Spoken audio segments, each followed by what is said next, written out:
Assalamualaikum warahmatullahi wabarakatuh. Pada video pembelajaran kali ini kita akan membahas organ-organ pencernaan pada manusia. Organ-organ pencernaan pada manusia adalah mulut, kerongkongan, lambung, usus halus, usus besar, hingga anus. Yang pertama adalah mulut. Mulut merupakan organ pencernaan yang akan melakukan proses pencernaan paling awal.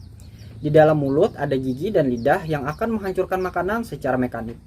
Di saat yang sama, enzim di dalam ludah kita yang dihasilkan oleh kelenjar ludah mulai memutus rangkaian-rangkaian polimer di dalam makanan. Setelah makanan yang dikunyah cukup halus, muncul dorongan untuk menelan makanan tersebut. Proses menelan ini disebut dengan propulsi. Pada proses propulsi, makanan yang sudah hancur tadi secara mekanik di dalam mulut didorong ke dalam saluran yang lebih dalam. Kemudian yang kedua adalah kerongkongan atau esofagus. Saat menelan makanan secara tidak sadar dilakukan gerakan peristaltik yang dilakukan oleh otot-otot saluran pencernaan. Pada gerakan peristaltik, otot-otot saluran pencernaan bergerak secara bergantian untuk mendorong makanan ke tujuan berikutnya di dalam saluran pencernaan.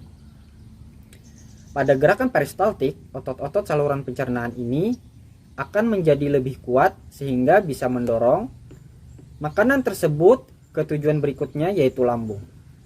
Selanjutnya, organ pencernaan yang ketiga adalah lambung atau ventriculus. Makanan yang sudah cukup hancur oleh proses pencernaan akan berubah menjadi semacam bubur yang disebut dengan kim. Berbicara tentang lambung, kamu pasti sering mendengar yang namanya asam lambung. Makanan akan dicerna secara kimiawi jadi bentuk yang lebih sederhana. Tetapi ternyata di dalam lambung juga terjadi pencernaan secara mekanik.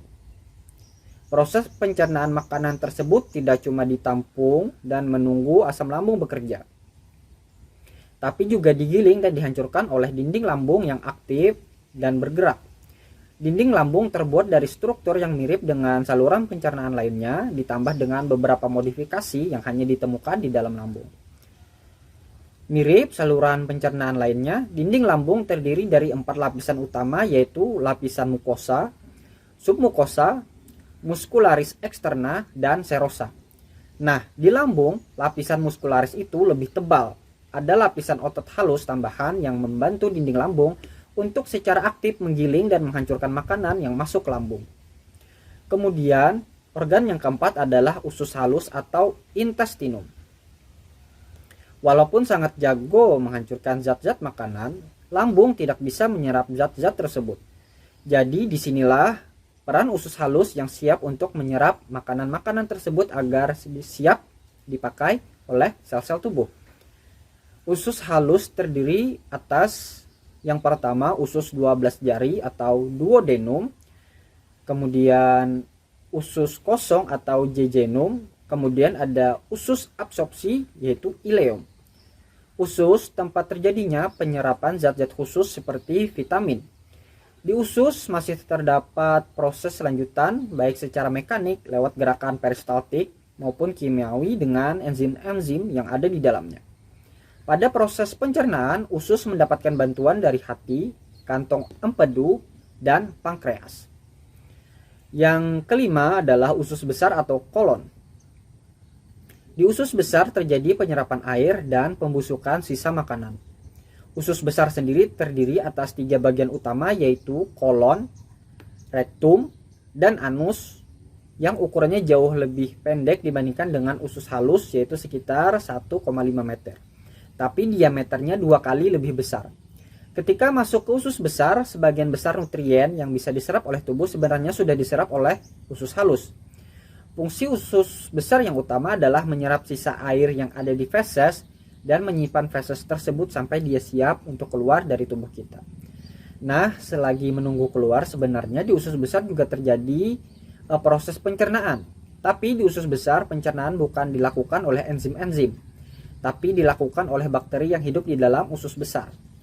Bakteri-bakteri ini akan mencerna bagian kim yang tidak bisa dicerna oleh tubuh dengan menggunakan ribuan enzim yang bisa mereka buat sendiri.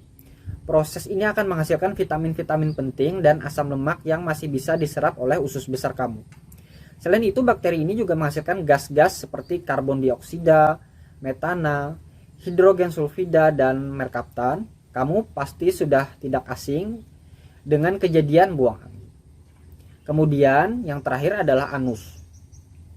Makanan yang sudah selesai diproses mesti harus dibuang sisa-sisanya agar tidak menumpuk di dalam tubuh.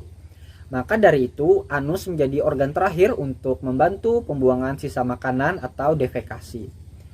Itulah proses pencernaan yang terjadi di dalam tubuh kita. Pencernaan ini terjadi di saluran pencernaan, jadi kita harus menjaga saluran pencernaan kita. Pencernaan dimulai dari mulut, kerongkongan atau esofagus, lalu menuju ke lambung. Setelah itu menuju usus halus untuk diserap nutrien dan vitaminnya, kemudian menuju usus besar, dan yang terakhir dikeluarkan melalui anus. Sekian pembelajaran mengenai organ pencernaan manusia, semoga bisa bermanfaat. Wassalamualaikum warahmatullahi wabarakatuh.